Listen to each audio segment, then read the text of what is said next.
নমস্কার বন্ধুরা, সবাই কেমন আছো? আশা করছি সবাই ভালো আছো, আমিও ভালো আছি। তো বন্ধুরা, এই রেসিপিটি সন্ধেবেলা চায়ের সঙ্গে বা দুপুরে ডাল ভাতের সঙ্গে ভীষণ ভালো লাগে খেতে, এই কুমড়ো ফুলের বড়া। তো আমি কিভাবে বানাই সেটাই তোমাদের দেখাচ্ছি। তো এই দেখো, কুমড়ো ফুলগুলো এই পেছনের ডাঁটাগুলো ফেলে দেবো, শীষটাও ফেলে দেবো, ফেলে পরিষ্কার করে ধুয়ে নেব। আর হলো এখানে আমি চালের গুঁড়ো ছিল না, তাই আতপ চাল ভিজিয়ে রেখেছি, ভিজিয়ে এটা বেটে নিয়েছি। এর মধ্যে আমি 2 চামচ বেসন দিয়ে দেব।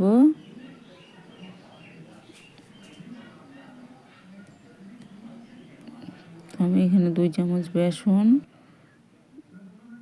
আর সামান্য একটু হলুদ, পরিমাণ মতো নুন, সামান্য একটু কালো জিরে।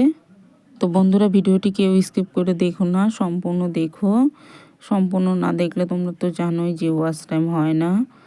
তো ভিডিওটি সম্পূর্ণ দেখো। আমি সবার ভিডিও সম্পূর্ণই দেখি, ওয়াচ টাইম দিয়ে দিই, ফুল ওয়াচ টাইম দিয়ে দিই। তো সামান্য একটু চিনি দিয়ে দিলাম, আর এখানে ঝালের জন্য লঙ্কার গুঁড়ো দিয়ে দিলাম। দিয়ে আমি সামান্য অল্প অল্প জল দিয়ে এরকমভাবে ব্যাটারটা বানিয়ে নিয়েছি।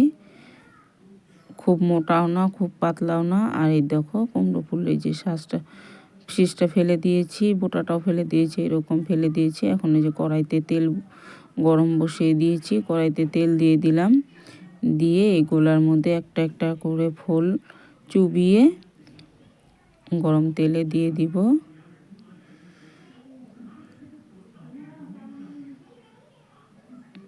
তো দেখো, আমি পরপর একটা একটা করে দিয়ে দিলাম।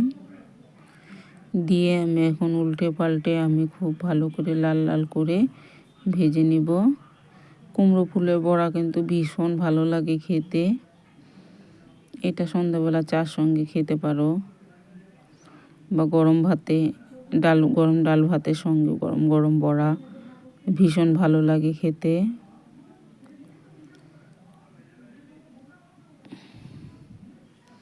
কুমড়ো ফুলের বড়া ছোট ছোট করে পিস করে পেঁয়াজ রসুন লঙ্কা কুচি দিয়েও বানিয়ে খাওয়া যায় কুমড়ো ফুলের বড়া। তা আমি এইভাবেই বানিয়েছি, তাই এইভাবেই তোমাদের কাছে দেখাচ্ছি।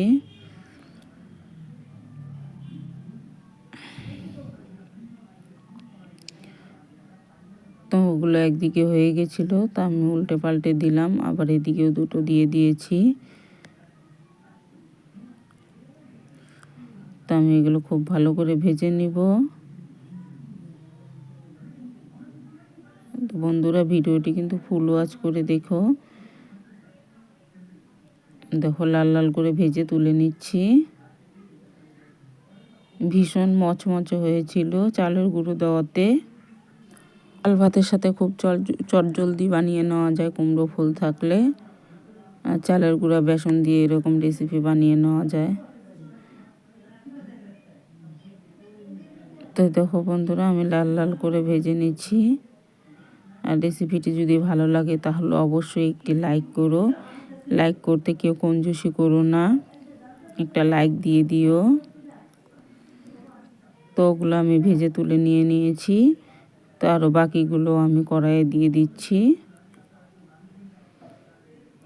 দিয়ে আমি এগুলো লাল লাল করে ভেজে এই যে সব তুলে নিয়েছি। দেখো বন্ধুরা,